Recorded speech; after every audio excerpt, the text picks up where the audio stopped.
사랑하는 주님, 오늘도 주님 앞에 고개 숙여 주님을 나의 아버지라 고백하며 주님이 나의 주인이시라 고백하며 우리의 삶을 맡길 수 있는 이 안전함과 이 특권을 허락하시니 감사를 드립니다.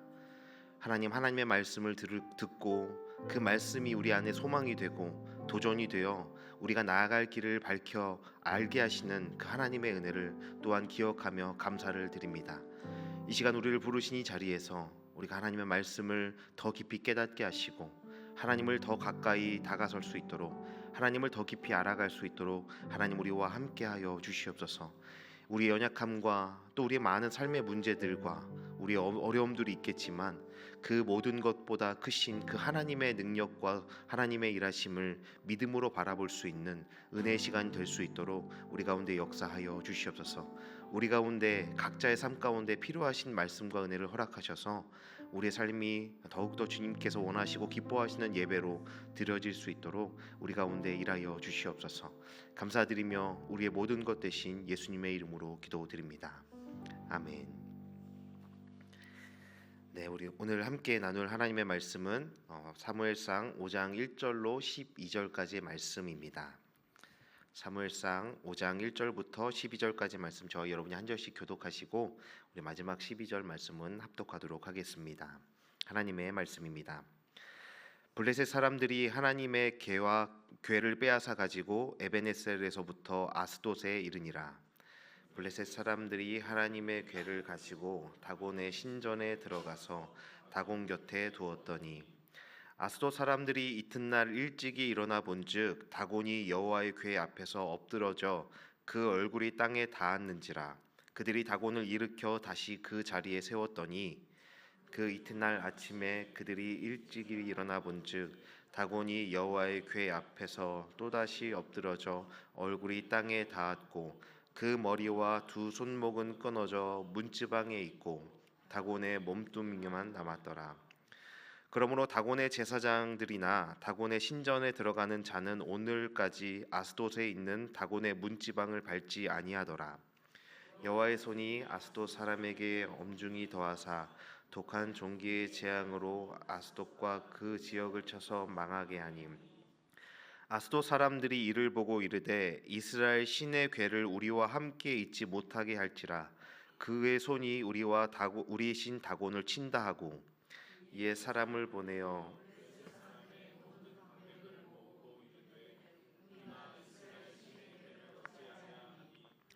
대답하되 이스라엘 신의 궤를 가드로 옮겨가라 하므로 이스라엘 신의 궤를 옮겨갔더니 그것을 옮겨간 후에 여호와의 손이 심히 큰 환난을 그 성읍에 더하사 성읍 사람들의 작은 자와 큰 자를 다 쳐서 독한 종기가 나게 하신지라. 이에 그들이 하나님의 궤를 에그론으로 보내니라. 하나님의 궤가 에그론에 이른즉 에그론 사람이 부르짖어 이르되 그들이 이스라엘 신의 궤를 우리에게로 가져다가 우리와 우리 백성을 죽이려 한다 하고 이에 사람을 보내어 블레셋 모든 방백을 모으고 이르되 이스라엘 신의 궤를 보내어 그 있던 곳으로 돌아가게 하고 우리와 우리 백성이 죽임 당함을 면하자 하니 이는 온 성읍이 사망의 환난을 당함이라. 거기서 하나님의 손이 엄중하심으로 죽지 아니한 사람들은 독한 종기로 치심을 당해 성읍의 부르짖음이 하늘에 사무쳤더라. 아멘. 네, 오늘도 예배 오신 여러분 환영합니다. 오늘 그래도 예배 오실 때 날씨가 좀 맑아서 마음이 한결 가볍고 이따 근데 또 오후에 비가 온다고 하니까 건강 유의하시기를 바랍니다. 저는 계속해서 사무엘상 말씀을 나누고 있는데 지난 사무엘상 4장 말씀을 나누면서 여호와를 향해서 믿음 없이 참된 믿음과 신뢰 없이 다만 미신적으로 하나님의 궤를 하나님의 언약궤를 수단 삼고 이용하여서 전쟁 무기로 이용하려 하였던 그래서 블레셋과의 전쟁에서 참패를 당하게 되고 이스라엘이 패배하게 되는 일들을 나누었습니다. 이 전쟁의 결과로 엘리 제사장의 두 아들 홈리와 비느하스가 전장에서 처참하게 죽게 되었고 또 그 소식을 전해 들은 엘리는 뒤로 넘어져서 목이 부러져 죽게 되었습니다.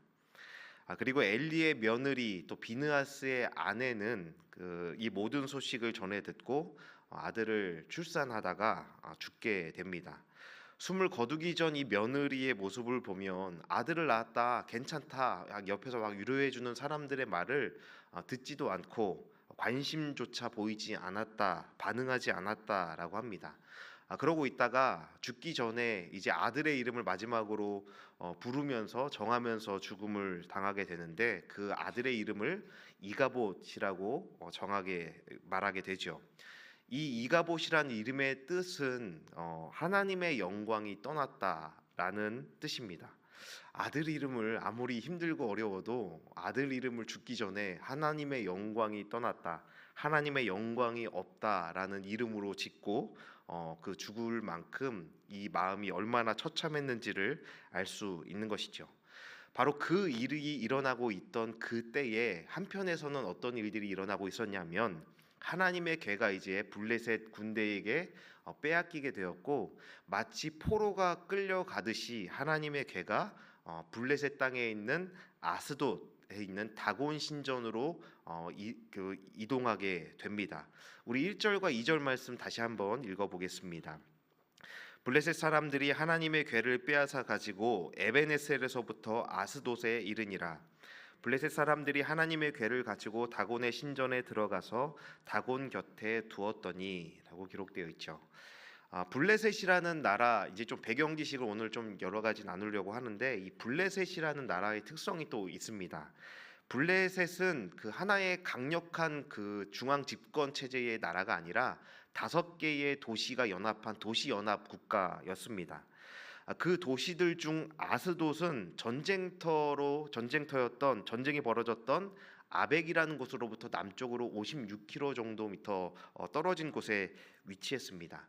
이 이스라엘 그 전쟁이 벌어졌던 아벡으로부터 가장 가까운 도시였기 때문에 이 아스돗으로 이 법궤가 이송된 것이 아니라, 이 아스돗이라는 곳이 블레셋 도시들 중에 종교와 정치의 중심지였기 때문에 이 아스돗으로 옮겨지게 되었습니다.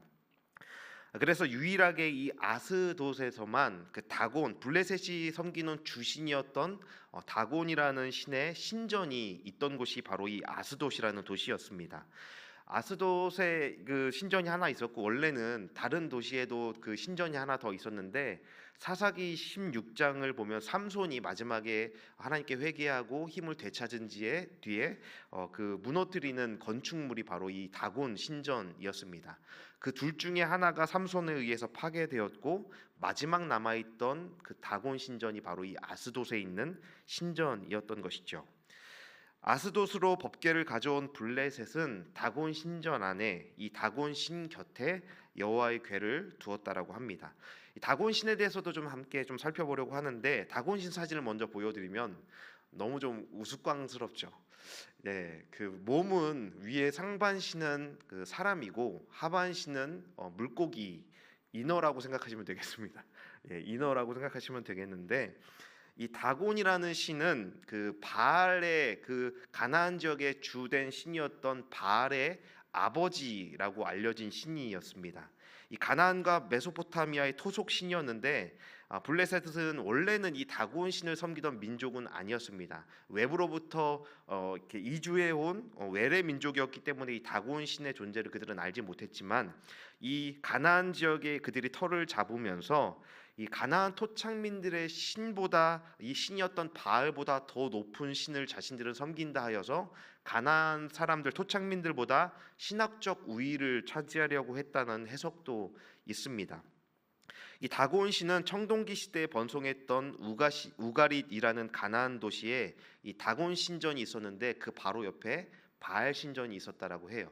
그래서 바알 신과 동등하게 여겨질 만큼 그 당시에 강력한 신으로 알려진 신이었다라는 것이죠. 그런데 본문은 이 블레셋이 단순히 하나님의 궤를 가져다가 그 신전 안에 넣어두었다라고만 표현하는 것이 아니라, 다곤 신 곁에 그 하나님의 법궤를 가져다 놓았다라고 재밌는 표현을 하고 있습니다. 이것은 전쟁에 패배한 여호와가 그 다곤 신에게 항복하고 이제 다곤 신의 시중이 되어서 종이 되어서 옆에서 그 다곤 신 곁에서 시중을 들고 있다라는 것을 표현하기 위해서 다곤 신 곁에 두었다라는 표현을 의도적으로 사용하고 있는 것이죠. 당시에 이제 전쟁 문화에 대해서도 전쟁 관습에 대해서도 좀 이해할 필요가 있는데, 당시에는 나라와 나라가 전쟁하게 될 때에는 그 나라 간의 전쟁뿐만 아니라 신과 신의 전쟁이었습니다. 그래서 나의 나라가 패배한다라는 것은 나의 신이 상대편 신에게 패배하였다, 나의 신의 능력이 상대편 신의 능력보다 약하였기 때문에 전쟁에 패배하였다라는 인식이 있었습니다. 그래서 승리한 이 블레셋은 당연히 전쟁에서 승리하면서 다곤 신이 여호와보다 강하다, 그래서 우리에게 승리를 안겨주었다라고 믿었기 때문에 여호와의 궤를 이제 포로 취급하면서 승리한 다곤에게 전쟁의 전리품으로 이 여호와의 궤를 갖다 바치고 있는 겁니다. 그리고 이제 여호와의 신은 다곤 신 곁에서 시중을 들면서 다곤 신의 보조 역할을 해서 자신들의 신이 더 강력하게 강해진다라는 것을 의미하는 것이 바로 이들의 행동의 이유인 것입니다. 그런데 놀라운 반전이 이제 일어나기 시작합니다. 3절 말씀도 우리 함께 한번 읽어볼까요? 3절입니다. 아스돗 사람들이 일찍이 일어나 본즉 다곤이 여호와의 궤 앞에서 엎드러져 그 얼굴이 땅에 닿았는지라. 그들이 다곤을 일으켜 다시 그 자리에 세웠더니, 아침에 일찍 일어난 아스돗 사람들과 제사장들이 그 신전에 가봤는데 믿을 수 없는 광경이 일어나 있죠. 이 승리한 신 다곤이 여호와의 궤 앞에 엎드려져 있다라는 엎드려져 있는 모습을 발견합니다. 엎드려져 있다라는 이 단어도 특별한 의미가 있는데, 이 엎드려져 단순히 이렇게 몸이 엎드려졌다라는 것을 의미하는 것 이상으로 경배와 예배의 상징이 바로 이 엎드려졌다라는 표현입니다. 종이 주인 앞에 엎드려져 있다, 백성들이 왕 앞에 엎드려져 있다, 사람들이 신 앞에 엎드려져 있다라는 것은 그 상대방을, 그 강력한 그 대상을 경배하고 예배하는 자세를 취할 때 이 엎드려졌다라는 단어가 사용되었습니다. 그래서 이 단어가 다른 용례로 보면은 이 단어가 항복하였다라는 의미로 사용되기도 하였습니다. 다곤이 여호와 앞에 엎드려졌다라는 것은 다곤이 이제 여호와 앞에 항복하여서 절대적으로 복종하고 있다라는 모습을 표현하는 것이죠. 심지어 이 다곤의 얼굴이 땅에 닿았다라는 표현까지 사용하고 있는 것입니다. 이것을 본 블레셋 사람들의 심정이 어떠했을까요, 여러분? 여러분들이 만약에 우리가 블레셋 사람들이었다면, 나의 신은 분명히 승리하여서 포로로 여호와의 궤를 끌어다 놓았는데 다곤 신이, 나의 신이 여호와의 궤 앞에 엎드려져서 예배하는 모습을 취하고 있다면 이것을 어떻게 받아들일 수 있었을까요? 그들은 단지 이 일을 우연으로만 간주하고 별일 아닌 듯이 다곤을 다시 일으켜 그 자리에 세워둡니다. 속으로는 이들이 어떤 생각이나 충격을 받았을지 본문은 말해주지 않아요. 하지만 그들에게 이 일은 받아들일 수 없는 우연일 뿐이었습니다. 이것을 해석할 필요도 없고 그냥 이것은 우연히 바람에 의해서 아니면 어떤 일들에 의해서 우연하게 일어난 일일 뿐이야 라고 단정짓고 넘어가야 하는 일이었습니다. 전쟁에서 아무런 영향력과 능력을 발휘하지 못했던, 무능력했던 여호와가 자신들의 신 다곤을 굴복시켰다라는 이 엄청난 사실을 그들은 믿을 수 없었기 때문에, 아니 그들은 여호와를 향한 믿음이 없던 사람들이었기 때문에 우연으로만 이 일들을 설명할 수 있었던 것이죠. 하나님의 일하심과 하나님의 능력과 승리를 설명하고 받아들일 방법이 그들에게는 우연이라는 방법밖에 없던 겁니다. 여러분, 우리도 마찬가지입니다. 우리가 하나님을 향한 온전한 믿음과 신뢰가 없다면, 우리가 기도하지 않는다면 우리 또한 우리 삶에 행하시고 일하시는 그 하나님의 수많은 일들을 우리 또한 우연으로밖에 해석할 수가 없을 거예요. 우연으로만 가득한 시간을 지날 뿐이지 그 하나님의 섭리를 우리는 바르게 해석할 수가 없는 겁니다.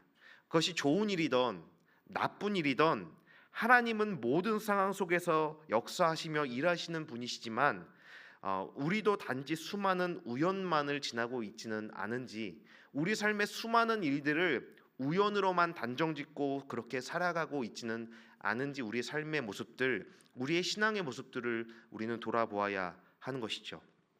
제가 참 좋아하는 말이 있는데 영성이라는 것에서 정의하는 이 말 중에 참 많은 말들 중에 저는 이 문장을 참 좋아합니다.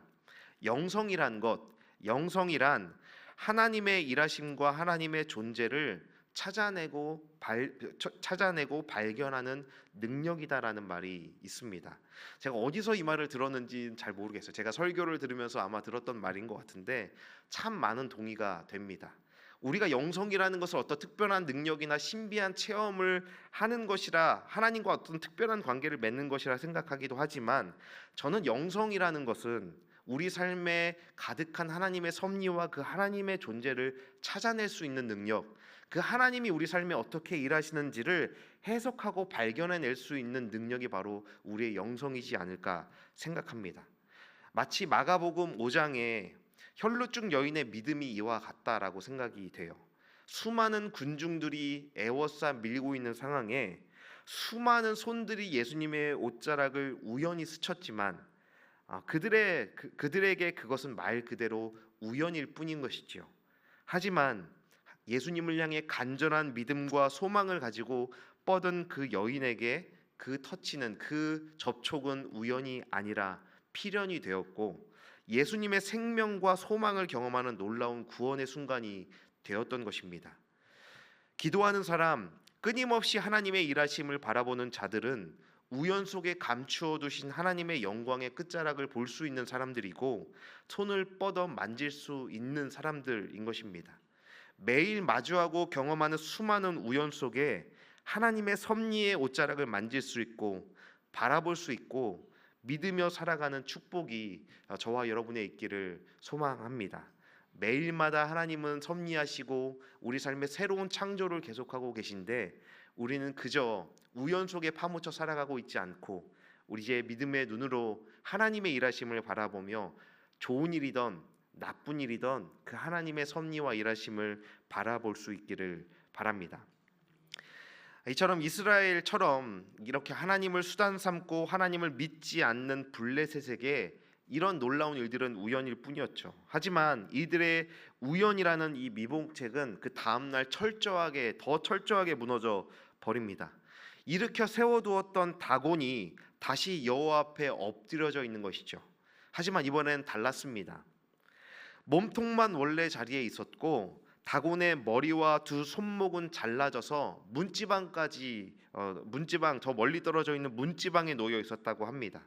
이 본문에서 또 재미있는 의미 있는 표현을 사용하고 있는데 신상이 넘어져 머리와 손목이 부서졌다라고 물리적인 그냥 파손의 의미를 사용하는 것이 아니라 잘라졌다, 끊어졌다라는 동사를 사용하고 있습니다. 이것이 자연적인 파손이 아니었다라는 의미이죠. 다곤의 신전의 길이가 최소 약 50m 정도였다라고 합니다. 50m의 다곤 신전의 길이였는데 신상이 자연스럽게 넘어져서 그 충격으로 머리와 손목이 50m 거리의 문지방까지 굴러갔다라는 것은 우연으로 설명하기는 조금 어렵습니다.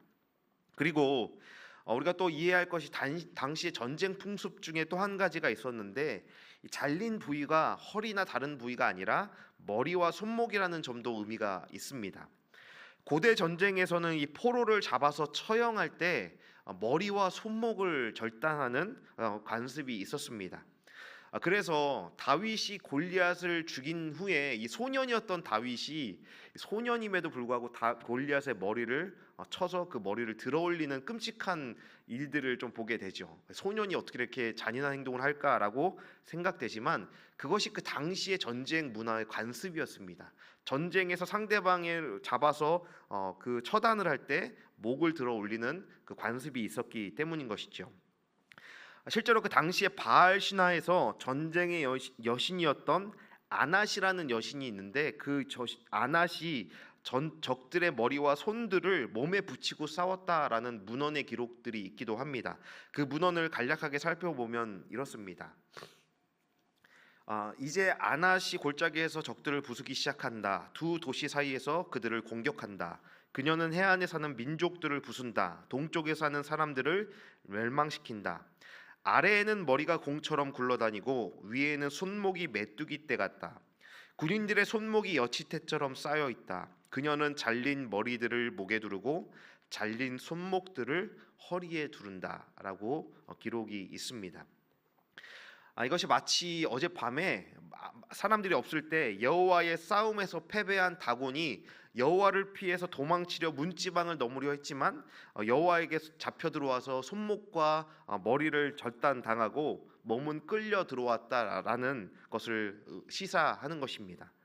이 머리에 해당하는 히브리어는 처음 그리고 지혜라는 의미를 갖고 있습니다.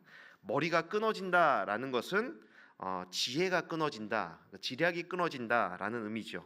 블레셋의 모든 지혜가 여호와 앞에 아무런 소용이 없다라는 것을 상징하는 겁니다. 또한 손목이 끊어진다라는 것은 손목은 의미하는 것이 어떤 일, 행동들을 의미하기도 하지만 가장 중요한 단어는 의미는 능력을 상징합니다. 그래서 손목이 끊어졌다라는 것은 이제 능력을 상실했다, 무능력하다라는 것을 의미하는 겁니다. 앞으로 여호와께서 시작하실 전쟁에서 블레셋이 가졌던 지혜와 능력은 이제 아무런 능력이 없다, 소멸되었다라는 것을 예고하시는 것이죠. 블레셋은 이 사실을 받아들일 수 없었지만 이제 이 일들까지 경험하게 되면서 이제는 우연으로만 덮고 넘어가기에는 너무나 다곤이 명백하게 패배한 것이 보이기 시작합니다.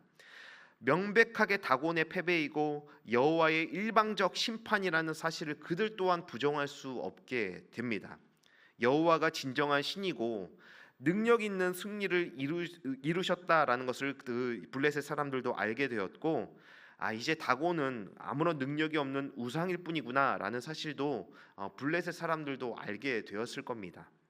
진짜와 가짜가 구별되기 시작하는 거예요. 진짜와 가짜가 판별된 겁니다. 여러분, 그렇다면 어떤 반응이 자연스러운 반응일까요? 명품과 짝퉁이 있어요. 여러분, 어떤 거를 가져가시겠습니까? 당연히 진짜를, 명품을 가져가는 것이 당연한 것이겠죠. 그런데 오늘 본문을 보면 이 블레셋의 반응이 너무나 당황스럽습니다. 저는 이 본문을 읽으면서 블레셋의 이 행동이 이해가 되지 않아서 왜 그럴까? 왜 그랬을까를 수없이 질문하였습니다. 우리 5절 말씀도 다시 한번 읽어보겠습니다. 그러므로 다곤의 제사장들이나 다곤의 신전에 들어가는 자는 오늘까지 아스돗에 있는 다곤의 문지방을 밟지 아니하더라. 이것이 진짜와 가짜가 판별됐는데 이들의 행동이 무슨 상관이 있습니까? 거짓과 허상임을 알고 그 허상을 떠난 것이 아니라 그들의 행동은 단지 오늘날까지 다곤의 제사장과 다곤 신전 방문자들은 문지방을 밟지 않고 다녔다라고만 말할 뿐이었습니다. 다곤이 여호와 앞에 패배한 것이 분명하고 이제 다곤은 가짜이고 무능력함이 드러났는데 블레셋 사람들은 이 사무엘상이라는 그 문자가 기록되기 그때까지 아직도 여전히 다곤을 섬기고 있는 거예요. 가짜라는 것을 알게 되었는데 그들은 여전히 다곤을 섬기고 다곤의 머리와 손목이 닿았던 문지방은 그것을 신성하게 여겨서 그것을 밟지 않고 다녔다라는 또 하나의 전통과 형식만 생겨날 뿐인 겁니다. 그 허상을 떠나야 되는데 허상을 떠나는 것이 아니라 그때까지도 여전히 다곤을 섬기며 그 허상 안에 머물러서 형식과 의무적으로 문지방만 밟고 다니지 않고 있었다라는 것이죠. 비진리이고 거짓이고 우상이라는 사실이 드러났는데 이것이 여전히 맹목적 신앙, 성찰이 없고 개혁되지 않은 신앙으로 그들은 또 하나의 전통만을 만들어 지키고 있는 이 블레셋의 모습이 너무나 우스꽝스럽고 비참하게까지 느껴집니다. 여러분, 그런데 우리의 신앙에 이런 믿음 생활에 이런 모습이 보이진 않는지 더 정직해져야 하고 더 겸손히 우리의 신앙과 믿음을 우리 또한 돌아보아야 하지요. 신앙과 예배가 우리가 점점 더 익숙해질수록 우리 모든 행위의 의미와 본질을 잃어버리지 않고 말씀 앞에 우리는 계속해서 개혁되기를 멈춰서는 안 되는 겁니다. 우리가 그런 자세를 잃어버릴 때 우리는 기계적으로 예배하고 기계적으로 신앙 행위를 하고 의식과 방향성을 잃은 맹목적인 신앙생활만 의미 없이 반복하게 될 수 있음을 우리 또한 철저하게 경계해야 하는 겁니다. 제가 어떤 자리에서 찬양 인도를 하면서 참 많이 힘들고 어려웠던 경험이 있어요.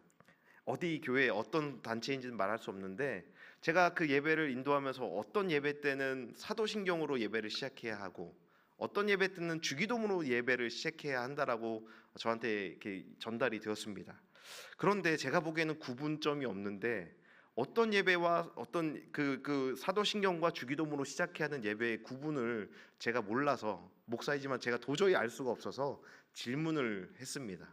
언제 사도신경으로 시작해야 되고 언제 주기도문으로 이 예배를 시작해야 되나요? 질문을 했는데 그 자리에 있던 목회자들이 아무도 그 대답을 해주지 않더라고요.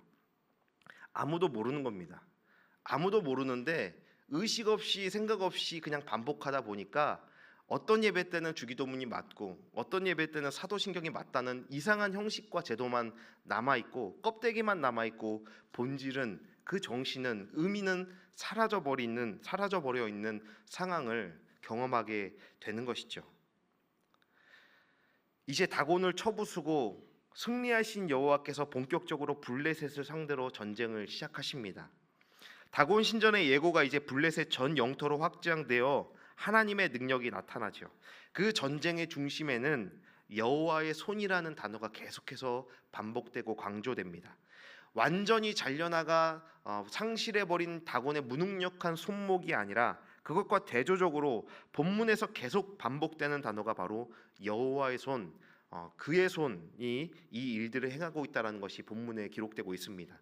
제가 세봤는데 본문에서만 이 짧은 본문에서만 8번이나 그것이 강조되고 있습니다. 마치 출애굽 사건 때 하나님께서 여호와의 손으로 출애굽을 이루시고 당신의 백성들을 구출해 내실 것이라는 약속과 그 성취를 보여주셨듯이 본문에서도 여호와의 손이 이 블레셋을 심판하며 온 블레셋을 이제 여호와의 손, 여호와의 능력이 휘젓고 있음을 보게 됩니다.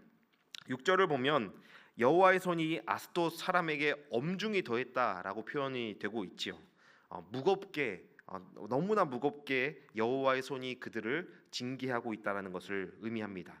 여호와께서 내리신 독한 종기의 재앙으로 죽음이 임했고 이제 7절을 보면 그 손이 우리와 우리 신 다곤을 친다라고 이제 블레셋 사람들은 고백하기 시작합니다. 여호와의 능력이 우리와 우리 신 다곤을 심판한다라는 것을 그들이 말을 하고 있다는 거예요.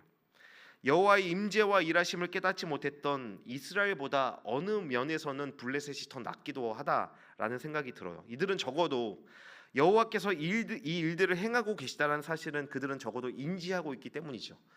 그 이스라엘은 여호와의 개가 어찌하여 우리를 돕지 않으시냐라고 끝까지 여호와의 뜻을, 하나님의 뜻을 깨닫지 못했지만 블레셋 사람들은 적어도 이 일들을 여호와께서 행하고 계시구나라는 것들을 알고 있다라는 거예요.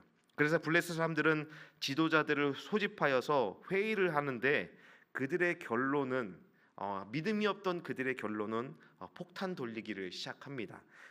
그 법계 이동 경로를 한번 그림을 보시겠습니다. 잘 보이진 않는데 제일 위쪽에 그 오른쪽에 있는 곳이 그 전쟁이 벌어졌던 곳입니다. 그곳에서 이제 아스돗으로 그 법계가 이동, 쭉 밑에 있는 아스돗, 가장 여러분들 보실 때 서쪽에 있는 왼쪽에 있는 곳이 아스돗인데 아스돗으로 갔다가 이제 가드에서 에그론으로 점점 이제 다시 올라가고 있는 이동 경로를 보게 됩니다. 이 아스돗까지 옮겨져 있던 법궤가 이제 가드로 옮겨가고 그 다음에 오늘 본문에서 보면 에그론까지 갔다가 이 다음 장에서 베스메스까지 가면서 법궤가 귀환하게 됩니다. 사람들이 아무것도 하지 않고 이스라엘 백성들도 아무것도 하지 않았지만 법궤는 스스로 귀환하고 있는 것이죠. 그런데 재밌는, 제가 이 설교를 또 준비하면서 묵상을 하다가 이것저것 자료를 찾아보다가 재밌는 또 자료를 보게 되었어요.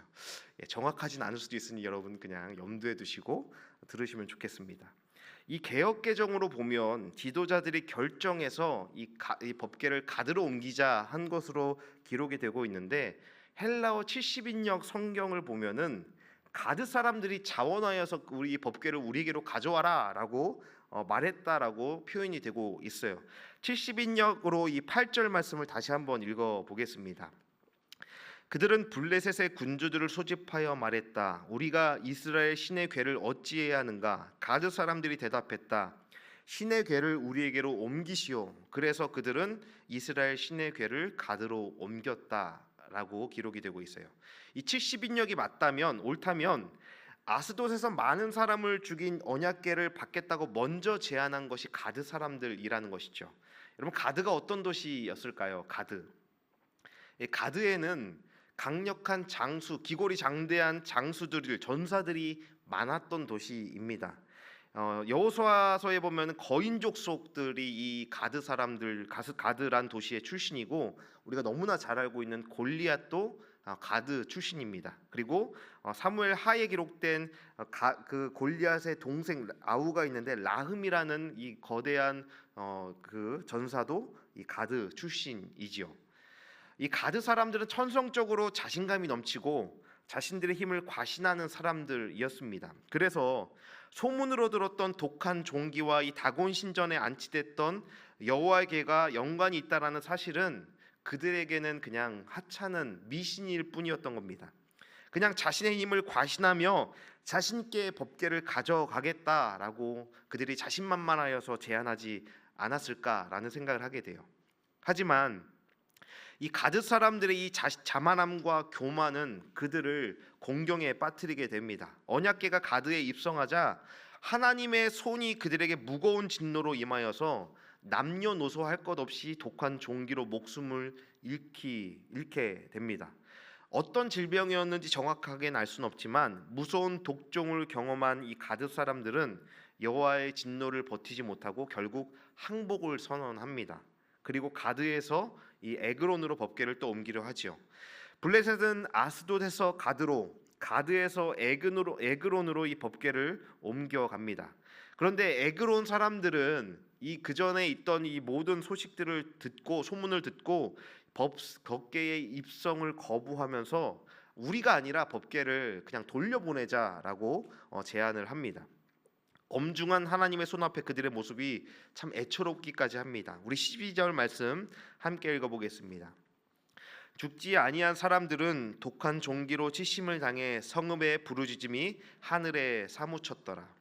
이 하늘에 사무쳤다, 부르짖었다라는 표현이 마치 출애굽 전에 고통을 당하던 이스라엘 백성들이 하나님을 향해 부르짖었다라는 표현과 같아요. 그런데 그들이 그렇게 부르짖어서 그 부르짖음이 너무 커서 하늘에까지 그 소리가 닿았다라는 표현을 하지만 그들은 여호와를 향한 부르짖음이 아니었기 때문에 그들은 구원을 받지 못하지요. 그들의 항복 선언, 도움 요청은 그냥 공중에서 흩어질 뿐이었습니다. 이렇게 사무엘상 5장을 쭉 살펴보았는데 여러분, 이 말씀을 통해서 하나님께서 우리에게 주시고자 하는 말씀은 무엇이겠습니까? 하나님의 백성이 전쟁에서 패하고 언약궤마저 빼앗겨서 블레셋에게 빼앗긴 사건은 그야말로 충격이고 패배이고 이제 이야기가 끝나겠구나 싶을 정도입니다. 이스라엘의 패배는 곧 하나님의 패배라 여겨졌고 마치 포로가 끌려가듯 여호와에게는 블레셋 땅 아스돗에 끌려가 다곤 신상 곁에서 경배하게 되었습니다. 엘리 제사장의 며느리가 하나님의 영광이 떠났다라고 소리쳤던 것처럼 하나님은 무능력한 것처럼 보이고 있지요. 하지만 오늘 말씀은 우리에게 분명한 메시지를 전하고 있어요. 너희가 하나님이 누구이신지를 바로 보아라. 하나님이 능력이 어떤 것인지를 바르게 보아라. 하나님의 영광이 어디에 있고 하나님이 어떤 일을 행할 수 있는지를 보아라 라고 우리에게 소리치고 있는 겁니다. 하나님을 바로 알지 못하고 하나님을 멸시하였던 엘리 가문으로 인해 법궤를 빼앗기고 하나님의 영광이 떠난 것처럼 보였지만 하나님은 그 능력의 손으로 블레셋 땅 한가운데서, 그 적진 한가운데서 하나님의 하나님 되심을 드러내셨고 우연이라고 합리화할 수 없는 위대한 승리를 이루고 계신 겁니다. 여러분, 신앙생활을 하고 우리가 신앙의 여정을 걸어가다 보면 참 많은 것들이 우리를 속이기도 하고 진짜인 것처럼 보이지만 가짜인 경우도 만나게 됩니다. 하나님의 손과 능력이 아닌 우리는 그 언약궤만을 바라보며 패배한 것 같고 영광이 떠난 것 같은 삶의 자리에서 우리도 이가봇이라 외치며 낙심과 절망에 주저앉기도 할 겁니다. 때로는 하나님의 일하심과 능력을 우리 또한 신뢰하지 못해 하나님의 일하심을 우연이라는 더미 속에 파묻어 버리기도 하고 내 생각과 고집에 갇혀 맹목적이고 기계적인 형식과 제도만이 남은 신앙으로 하나님의 길을, 하나님께서 인도하시는 그 길을 잃어버릴 때도 있습니다. 또는 가드 사람들처럼 자신만만하여 자신을 과신하고 자신의 뜻을 우선할 때 하나님 앞에 나의 위치와 실존을 잊게 되는 실수를 범하기도 합니다. 하나님은 이스라엘이 승리를 기대하며 하나님을 수단 삼았을 때는 아무런 능력도 해가지 않으셨어요. 그래서 패배한 것 같았고 포로로 끌려가는 법궤를 보게 됩니다. 말 그대로 이가봇의 상황이죠. 하지만 블레셋 땅 한가운데서 하나님은 하나님 되심을 스스로 보이시며 승리를 이루시며 영광을 드러내고 계세요. 인간이 우리가 하나님의 영광을 더하지도 덜하지도 못한다라는 것을 하나님은 분명히 보여주신 겁니다. 하나님의 영광은 이미 충만하시고 우리가 어떤 선행이나 나의 탁월한 사역이나 우리의 헌신을 통해 그 영광을 더할 필요가 없는 분이라는 것을, 하나님은 완전하시다라는 것을 우리에게 보여주고 계신 겁니다. 그런데 우리는 자꾸 신앙생활하면서 착각을 해요. 내가 교묘히 내 욕망을 포장하여 내가 하나님의 영광을 위해서 내게 필요한 것을 하나님께 요구하기도 하고, 하나님을 위해 내가 뭔가를 하기 위해서 나에게 더 뭔가를 더 해달라고, 내게 더 능력을 주시고 나에게 더 많은 것들을 달라고 하나님께 요구하는 착각을 하기도 하는 겁니다. 하나님을 위해 더 크고 귀하게 쓰고 싶다라는 명목하에 나의 욕망을 하나님께 요구하기도 하는 거예요. 저와 같은 목사야말로 그런 유혹과 착각에 빠지기 가장 좋은 사람이지 않을까 생각합니다. 하지만 우리가 반드시 기억해야 하는 것은 하나님은 하나님 되심으로, 하나님은 하나님 스스로 충만한 영광을 나타내시기에 부족함이 없다라는 겁니다.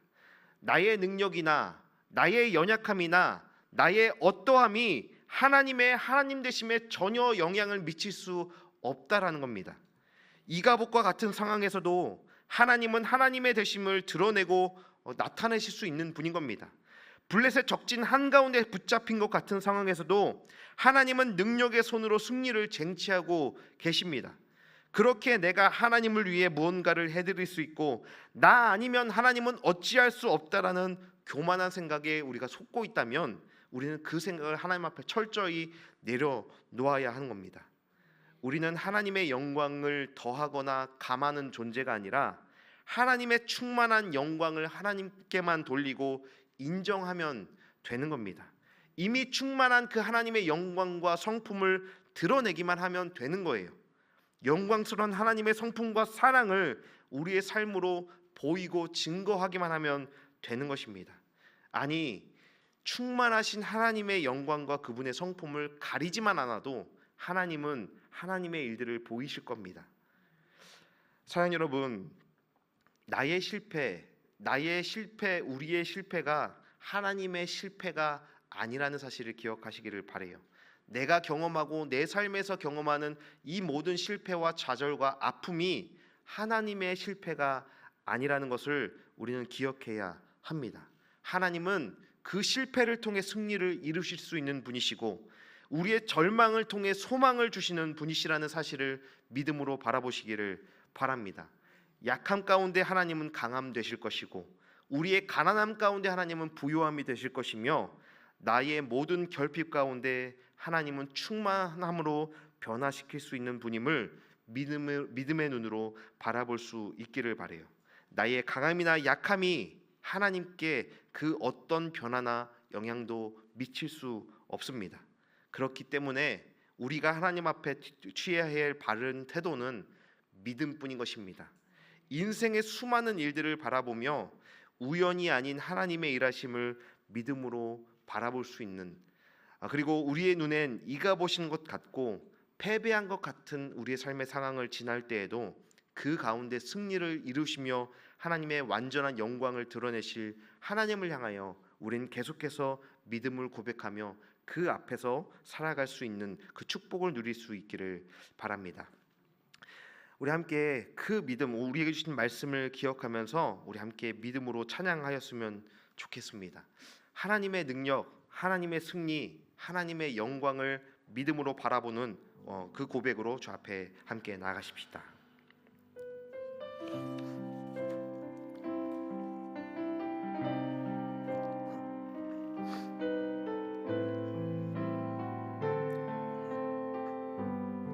보라 너희는 두려워 말고 보라 너희를 인도한 나를 보라 너희는 지치지 말고 보라 너희를 구원한 나를 너희를 치던 적은 어디 있느냐 너희를 억누르던 원수는 어디 있느냐 보라 하나님 구원을 보라 하나님 능력을 너희를 위해서 싸우시는 주의 손을 보라 하나님 구원을 보라 하나님 구원을 보라 하나님 능력을 너희를 위해서 싸우시는 주의 손을 보라. 아멘. 함께 기도하겠습니다. 우리의 인생에 우리의 삶에 충만하신 하나님의 영광을 우리가 믿음으로 바라보며 살아가기를 함께 기도하십시다. 우연이 아닌 섭리로 바라보게 하셔 주시고 맹목적이고 형식적인 신앙이 아닌 사랑과 소망으로 바라보게 하여 주시옵소서.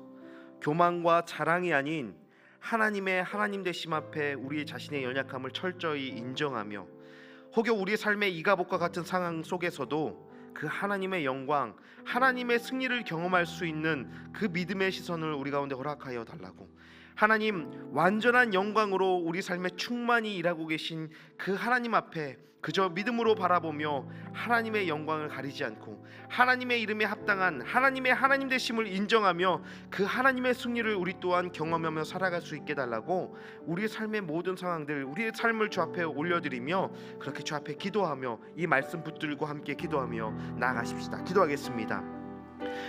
능력의 주님, 영광과 찬양 받으시기 합당하신 하나님, 오늘도 이 말씀을 붙들고 주 앞에 기도합니다.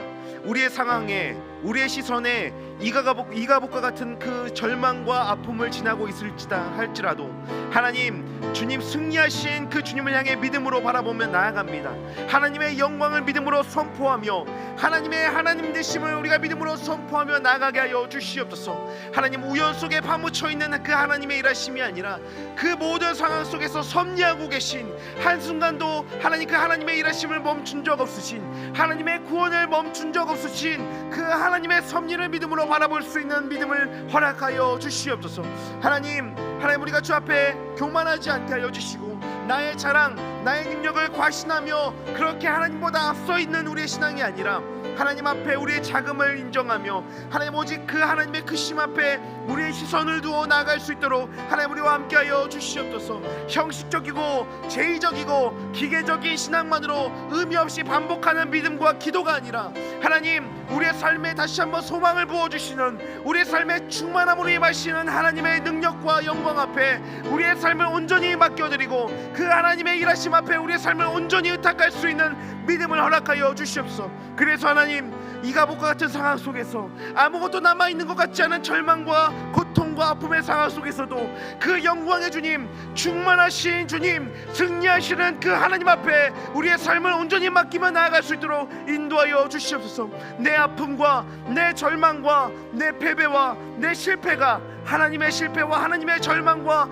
하나님의 패배가 아님을 우리가 믿음으로 바라보며 우리의 모든 상황을 역전하시고 하나님 승리를 이루시고 하나님 회복을 명하시고 우리를 다시 한번 구원의 자리로, 승리와 소망의 자리로 초청하여 주실 그 하나님 앞에 우리의 모든 삶을 의탁하며 믿음으로 나아갈 수 있는 우리가 될 수 있도록 주님 역사하여 주시고 일하여 주시옵소서. 사랑하는 하나님 아버지, 오늘 우리가 하나님의 말씀을 통해 당신의 능력과 영광을 다시 한번 깨닫고 바라보게 하심을 감사드립니다. 블레셋 땅 그 적진 한가운데서도 하나님은 하나님의 주권과 승리를 나타내셨습니다. 그 크신 능력의 손을 바라보며 우리의 삶 속에서도 동일하게 역사하고 계시는 하나님을 믿음으로 바라보며 찬양을 멈추지 않기를 원합니다. 때로는 하나님의 일하심을 보지 못하고 우연으로 여길 때도 많았습니다. 우리의 믿음이 약해질 때, 또 맹목적이고 기계적인 신앙생활에 빠져 있을 때 주님께서 우리의 눈을 열어주셔서 하나님의 손길을 발견하게 하시고 당신의 영광을 바라보며 그 영광 앞에서 놀라운 회복과 소망과 부흥을 경험케 하여 주시옵소서.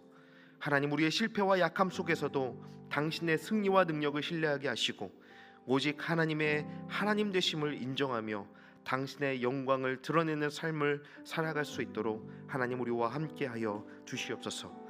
감사드리며 모든 영광과 찬양 홀로 받기 합당하신 예수님의 이름으로 기도드립니다. 아멘.